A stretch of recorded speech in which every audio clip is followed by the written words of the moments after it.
આપણે તો નગરમાંથી અનેક વખત ગામમાંથી વચ્ચેથી નીકળ્યા છીએ, ક્યારે બેન્ડ વાજા વાગ્યા છે? ના. ક્યારે કોઈ કળશ ના, કોઈ આપણી આગળ નાચ્યું છે? ના. આપણે બધાને નચાવી શકીએ તો આપણી માટે કોઈ નાચતું નથી. કોની માટે આ શોભા છે? નાચી ભાવ આપણા માથે બિરાજ્યા, આપણા સર્વની શોભા વધી. આવું ભાગવત સત્સંગ ભગવદીએ મનોથી પરિવાર દ્વારા સત્સંગનો પ્રારંભ થયો. 85 સહકલાકાર ડોક્ટર ચિરાગભાઈ જોશી સર્વે મહાનુભાવો આ મંગલ પર્વ ઉપર ભગવદીય વૈષ્ણવ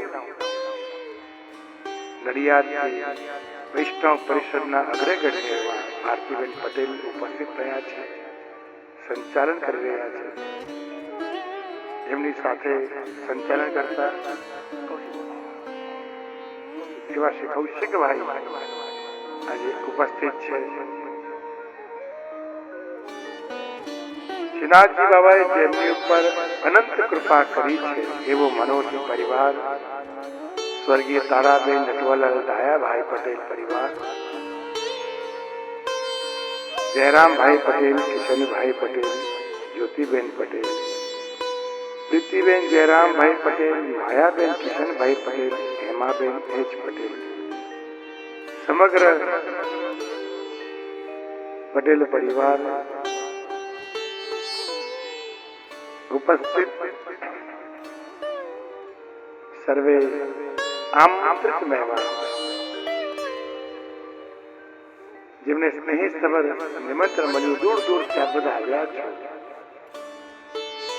સુણાવના એવા ભગવદીયજનો, સનાતન ધર્મ પ્રેમી પ્રિયજનો, આજના મંગલ દિવસે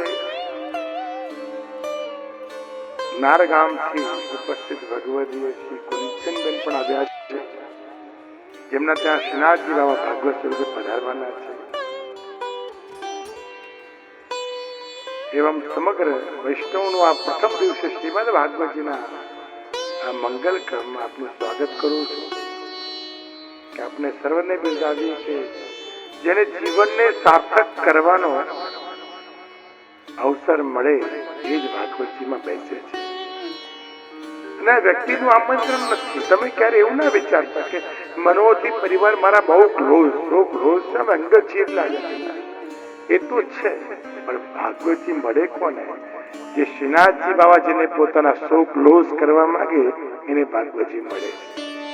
ભગવાન કહે છે કે હવે તું વૈષ્ણવનો પ્રિય થયો છે, હવે હું તને મારો પ્રિય બનાવી દઉં. કથામાં બેઠા એને આ ભાગવત પરમ ભાગ્યશાળી છું કે પ્રભુ એવા યશોદા નંદન દાદા રમણ બાદા હરણ એવા ભગવાનની લીલાઓ શ્રવણ કરવા મળી ગઈ છે.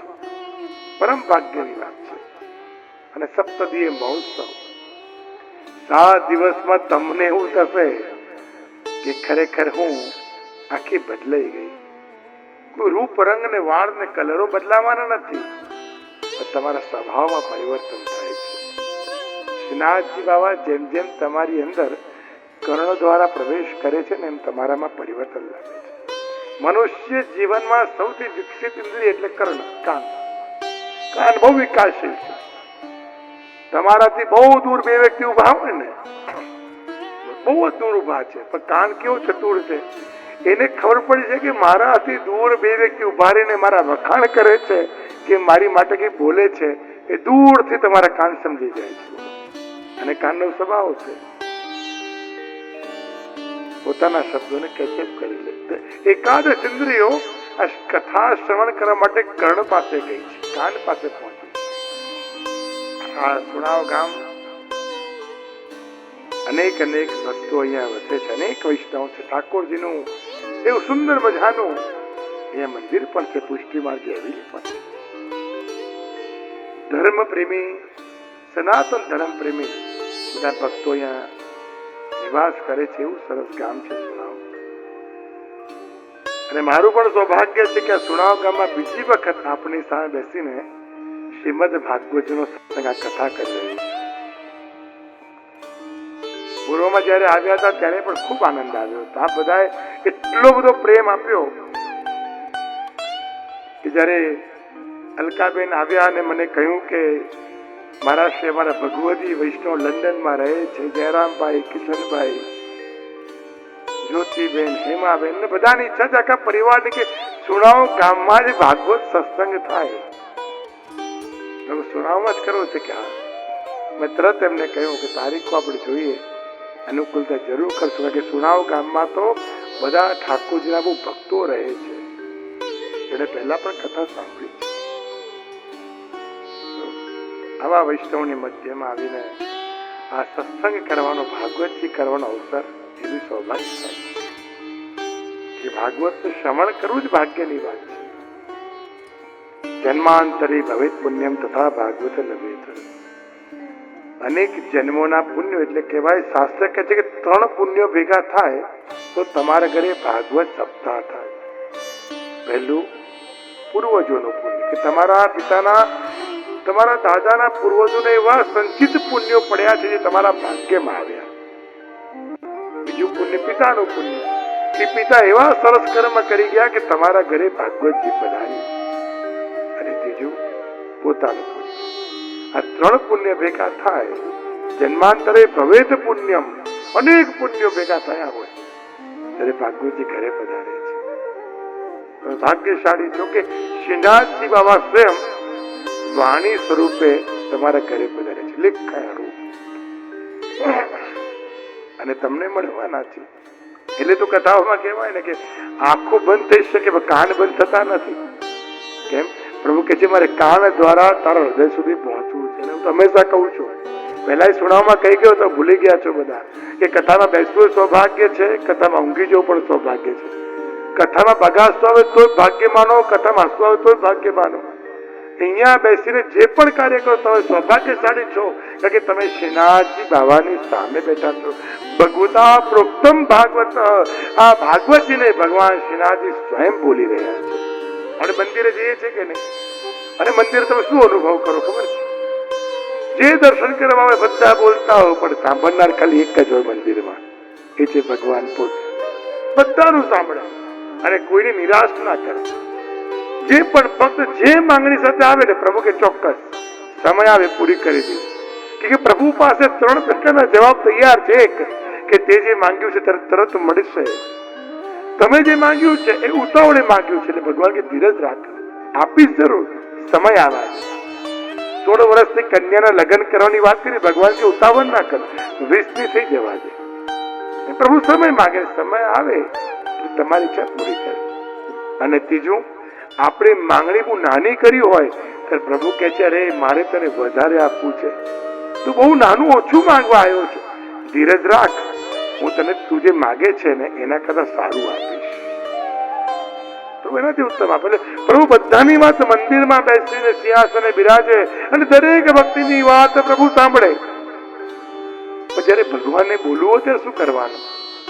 ત્યારે ભગવાન કહે કે સુણાવના ભક્તો મારી સામે ને બહુ વાતો કરી ગયા, હવે મારે પણ એ ભક્તો સાથે વાત કરવી તો શું કરવું? તો એક વ્યક્તિને નિમિત્ત બનાવે, એક પરિવારને નિમિત્ત બનાવે. શ્રીનાથજી બાબા અને ભાગવત સ્વરૂપે તમારા ગામમાં પધારે અને તમારી સાથે વાતો કરી રહ્યા છે. આ સત્સંગનો આનંદ. પ્રભુ તમારી સાથે બોલવા આવે છે. આજકાલ તો વાતો કરવું કોઈને ગમતું નથી હોતું, બધા મોબાઈલમાં બિઝી છે. પણ શ્રીનાથજી બાબા હજી પણ 5200 વર્ષ જૂની રીતે ચલાવીને બેઠા છે કે ના, હું તો એક ભક્તના ઘરે જઈને વાતો કરીશ. મારા પ્રિય છે, પ્રભુને ભક્ત પ્રિય છે. તો અહીંયા કથામાં 3 વાતો બહુ મહત્વની છે. મનુષ્યત્વમ એટલે કહ્યું, મનુષ્ય જીવનને સાર્થક કરવા માટે સૌથી પહેલું પગથિયું ભાગવતજી છે. યહ માગોશી ગોપીજન વલ્લભ, મનુષ્ય દેહ હરિ સેવા મિલે. મનુષ્ય દેહ મળે ને હરિ સેવા, પ્રભુની સેવા મળે, એનાથી વિશે શું જોઈએ મને? એ તમારું સૌભાગ્ય છે. સૌથી પહેલું મનુષ્યત્વ સફળ થાય છે. એટલે તો પંચમ સ્કંદ સાંભળીશું, કથા આવશે કે 83,99,999 યોની એ પ્રાણીની અને એક યોની મનુષ્યની.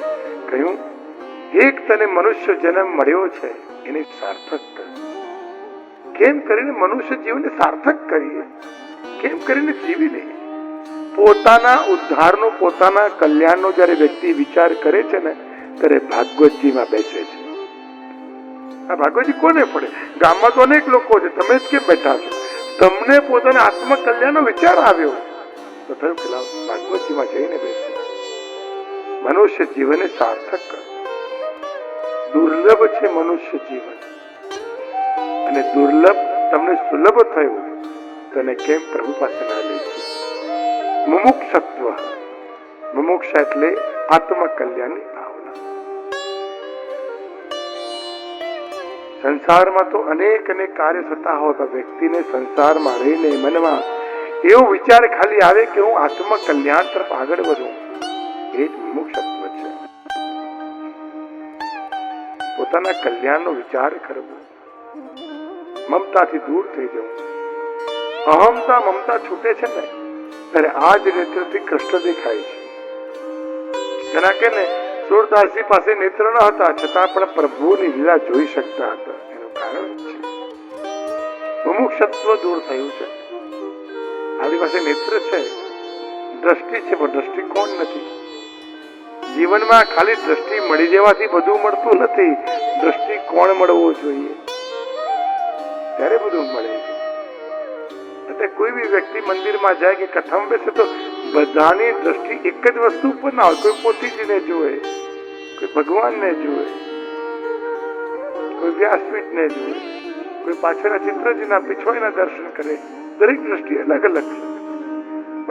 બધા બહેનો સાડી લેવા જાય તો બધા કે કેસરી ના લઈ લે. દરેક દર્શન અલગ અલગ હોય, દરેકની ચોઈસ છે, દ્રષ્ટિકોણ અલગ છે બધા. ઘણા તો જમણવારમાં ઊંધિયું ખાવા બેઠા હોય તો જરૂર નથી બધું કહી લે.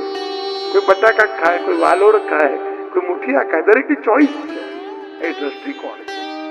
આ ભાગવતજી આપણા દ્રષ્ટિકોણને બદલે છે, પોતાની તરફ લઈ જાય છે. એટલે કહ્યું આત્મકલ્યાણ કરવા માટે સૌથી પહેલું પગથિયું શ્રીમદ ભાગવતજી છે. કથા શું છે?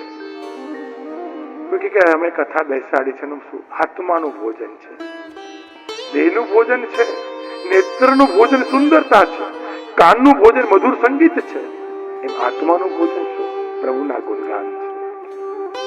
જે ગુણગાન નથી મળતા ને તો ધીરે ધીરે હૃદય સુકાતું જાય છે. એટલે કે દ્રષ્ટિકોણ બદલીએ. તમે ઘરેથી આવ્યા છો, શું મનમાં વિચારો સાથે આવ્યા છો, જોઈએ કેવું રહે છે. અરે બહુ આનંદ આવશે. ભાગવત સત્સંગ તો એક એક દિવસ જતો જાય ને એમ એમ આનંદ ફેલાતો જાય. અને ભાગવતજી કેવા છે, એકવાર તમારા જીવનમાં પ્રવેશ કરે એ આનંદ ક્યારે જતો નથી. પછી એવો આનંદ છે. પ્રભુએ કૃપા કરી શ્રીનાથજી બાબાએ કે અહીંયા સુધી પધાર્યા. અને કહેવાય છે કે શ્રીનાથજી બાબાના 12 અંગ એ જ ભાગવતજીના 12 સ્કંદ છે. શ્રીનાથજી બાબાના 12 અંગોના દર્શન કરીએ તો ભાગવતજીના સ્કંદના દર્શન થઈ જાય. સાક્ષાત શ્રીનાથજી બાબા છે ને તમને મળવા આવ્યા છે. જયારે પ્રભુના દર્શન તમે કરો તો પ્રભુનું સ્વરૂપ કેવું છે? તાપત્ર વિનાશાય. 3 પ્રકારના તાપોને શ્રીનાથજી બાબા માત્ર દર્શનથી દૂર કરી દે. પ્રભુના દર્શન કરતા સાથે અનેક ક્લેશ દૂર થઈ જાય. અનેક અનેક ભગવદીય ચરિત્ર અમારા પુષ્ટિ ભક્તિ માર્ગમાં વૈષ્ણવ સંપ્રદાય છે. અનેક ભક્તો શ્રીનાથજીના દર્શન કરવા ગયા, ભીડમાં દર્શન ના થાય તો ભગવાને ભીડમાં છલાંગ લગાવી એ ભક્તનો હાથ પકડીને પૂછ્યું, તને શું જોઈએ છે? કે જે પ્રભુ આપનો સાથ ક્યારે ના છૂટે. પ્રભુએ એને ગોલોક ધામ આપ્યું છે. તો અનેક ભક્તો એવા પ્રસંગો છે કે સંસારમાં મગ્ન જીવો સંસાર સિવાય બીજું કોઈ વિચાર ના કરે, પણ એકવાર માત્ર શ્રીનાથજીના ચિત્રજીના દર્શન થયા, સંસાર છૂટ્યું ને ભગવાન એને મળી ગયા. એ શ્રીનાથજી આપણે દર્શન કરવા જઈએ નાથ દ્વારા કેટલી બધી વખત જઈએ, જઈને લોકો શું કે અરે બહુ ભીડ હતી. ભીડ જોવા ગયેલા કે ભગવાનને બહુ ભીડ હતી, પણ ભીડ ત્યાં જ હોય. પણ કે મારે બહુ ભીડ હોય છે. મેં કીધું બેન આપણા ઘરે આટલા લોકો ભરાય તો કેવું લાગે? મજા આવે ના આવે? એ તો ભગવાનના ઘરે શોભે. તમે કે મંદિર દર્શન કરવા જાઓ, અનેક અનેક ભક્તો હોય, તમને આનંદ આવે. તમે એકલા ઉભો કેવું લાગે? મજા ના આવે. સમૂહ છે, ભક્તોના ભાવ સાથે પ્રભુને નિરખીએ ને એ તો લાવો છે જીવન. અહીંયા પ્રભુ તમને મળવા આવ્યા છે. આજે શ્રીનાથજી બાબા 7 દિવસ સુધી આ તમારું ગામ સુણાવશે, એની પરિક્રમા કરવાના છે. જો દરવાજો ખુલ્લો રાખજો, બહાર રંગોલી કરજો, તૈયાર થઈને રહેજો. કોઈ બી સમય દરવાજો ખખડે તો પૂછતા નહીં કોણ છે, માનજો ભગવાન આવ્યા છે.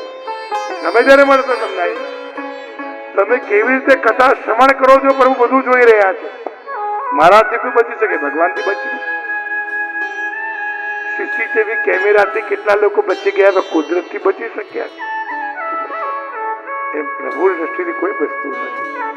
પ્રભુ તમને જોવાના છે. એટલે પ્રભુનું વદન કમળ, પ્રભુનું મુખારવિંદ જોઈએ એવા દર્શન થાય કે પ્રભુ આ ભાગવતજીના દર્શન કરું ત્યારે મને માત્ર શ્રીનાથજી બાબા આપનું દર્શન થાય છે. શ્રીનાથજીનું વદન કમળ જોયું, એ જ નેત્રો, એ જ ચિબુક, એ જ કંઠાભરણ, એ જ નકવેસર, એ અલકાવલી તિલકના દર્શન કરું છું પ્રભુ. એક એક અંગના જયારે દર્શન કરું આપના, તો મને ભાગવતજીના એ સ્વરૂપના દર્શન થાય. કથામાં થોડી સૂતું હોય, એ કહેવાય કે ઘરમાં જે નથી ને ત્યાં છે ખૂબ શાંતિ લાગે અને સમજ આવી જાય. આખી જયારે કથા તમે શ્રવણ કરશો તો અનેક અનેક જીવન જીવવાના, સંસારમાં રહેવાની અનેક સમજ તમને મળશે. કારણ કે આ કથા એ પરિવારની કથાઓ છે. ચંદ્રવંશ સૂર્યવંશની કથા છે, યદુકુળ રઘુકુળની કથાઓ છે. આ કથા સંન્યાસીઓની નથી, ગ્રહસ્થીઓની છે. એ આ ગ્રહસ્થી છે બધા, કોઈ સંન્યાસી નથી. અને સંસારીની કથા કેમ સાંભળવી છે કે સંસારને સમૃદ્ધ કેમ કરવું, સંસારને સાર્થક કેમ કરવું, સંસારમાં રહીને પણ ભક્તિનો ઉદય કેમ કરવો, એની સમજ આ ભાગવતજી આપે છે. એટલે કહેવાય કે ભગવાન ક્યારે ચાલતા ચાલતા નીકળીને માર્ગે મળી જાય, કહ્યું ને ઘરે અચાનક આવી શકે અને તમને પૂછી પણ શકે કે અરે બેન તું તો બહુ મોટી ભક્તાણી છે. તમે કે હા બહુ ભગવત નામ લઉં છું, તો બેન મારાથી કઈ માંગો કે આજે મારે તને કે આપવું છે. એટલે આપણને ટેન્શન થાય કે હવે અચાનક કીધું માંગુ છું, થાય કે ના થાય બહેનો, કે નક્કી કરી રાખ્યું છે કે ભગવાન મળે તો. તો અચાનક પ્રભુ કહે તો ટેન્શન થાય કે હવે અત્યારે શું માંગુ, ઘણી બધી માંગણીઓ છે અને ભગવાન એક વસ્તુ માંગવાની કીધું શું માંગવું, તો કહેવાનું પ્રભુ બધું આપે આપ્યું છે એનાથી સંતોષ છે, પણ સારી સમજ આપજો.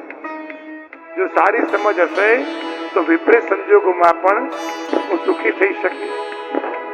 અનેક અનેક સંકટ સમયે પણ હું સ્થિર રહી શકીશ.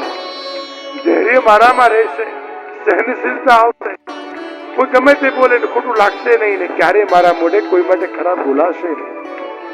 પ્રભુ જો સમજણ સારી હશે ને તો ખરેખર વિપરીત સંજોગોમાં સુખી થઈ શકું છું. અને સમજણ ના હોય તો સુખની ઘડીમાં પણ વ્યક્તિ એવું બોલી નાખે કે સમસ્યા ઉભી થઈ. એટલે જીવનમાં સમજ સારી, જે સમજવું છે એ સુખી છે. જે પરિસ્થિતિઓને સ્વીકારે છે, જે વ્યક્તિને સ્વીકારે છે એ સુખી છે. ઘણા તો ફરિયાદ જ કરતા હોય, કેટલા સમયથી સુધારવા પ્રયત્ન સુધારતા નથી. કોઈને સુધારવા જીવનમાં પ્રયત્ન કરાય જ નહીં, સૌથી મોટી ભૂલ. કારણ કે મનુષ્ય જે સંસારમાં ભૂતલ પર આવ્યો છે ને એ ભગવાને જ એને નિર્મિત કર્યો છે, બનાવ્યો છે. એને સુધારવા પ્રયત્ન ના કરશો, એને સ્વીકારવા પ્રયત્ન કરો તો તમે જેવા છો મારા છો. ભલે રોજ ઝઘડો છો પણ મને પ્રિય છો, ભલે જમવાનું બગાડો છો મને પ્રિય છો, ભલે સરખા તૈયાર થતા નથી છતાંય મને પ્રિય છો, ભલે વાળ બનાવતા નથી છતાંય મને પ્રિય છો. બધું ગમે તેવા છો પણ મને સારા લાગો છો. કેમ કે તમારું નિર્માણ ભગવાને સ્વયં કર્યું છે. સ્વીકારી લેવું.